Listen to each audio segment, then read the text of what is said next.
Welcome to this session a 2 minute grammar session 1। आज का session बहुत इंपॉर्टेंट है। 2 मिनट बस ध्यान दीजिए मेरी बातों पे जो मैं कह रहा हूँ, और ग्रामर का एक ऐसा टिप हम आपके सामने लेकर के आ रहे हैं जो इससे पहले आपने कभी सोचा भी नहीं होगा।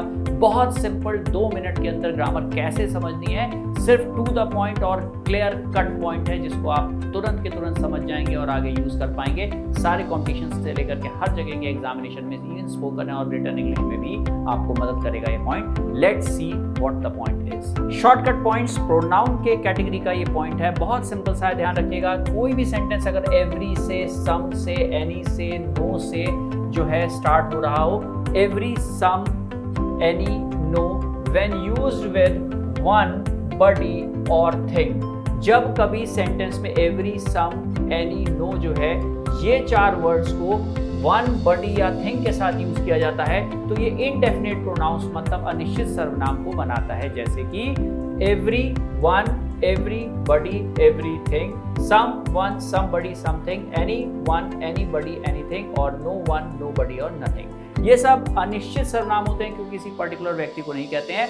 जैसे एग्जांपल्स में everything, everybody, someone, anyone, etcetera, कोई भी आ सकता है वर्ड। इसका रूल पॉइंट बहुत सिंपल है, समझिएगा कि इंडेफिनिट प्रोनाउंस के साथ हमेशा सिंगुलर वर्ब का यूज किया जाता है। एक सिंपल सा पॉइंट याद रखिएगा, इससे बहुत सारे आपके क्वेश्चंस कई जगहों पे सही हो जाएंगे।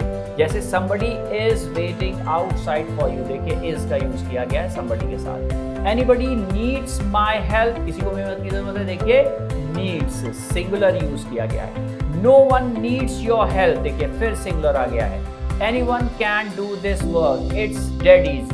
तो यहाँ पर देखिए कैन का लगाने से सिंगुलर प्लूरल की बात पॉसिबिलिटी में नहीं आती है, लेकिन हमेशा एक पॉइंट याद रखिए कि एनीवन जैसे वर्ड्स भी इसी कैटेगरी के हैं, इसलिए सिंगुलर वर्ब यूज करता है। और एवरीथिंग इज ओके हियर, तो यहाँ देखिए इज सिंगुलर वर्ब का यूज किया गया है। ध्यान रखिएगा इन 4 पॉइंट्स को इन 3 पॉइंट्स के साथ मिला करके जो भी वर्ड बनेगा वो हमेशा सिंगुलर ही वर्ब के साथ यूज किया जाएगा।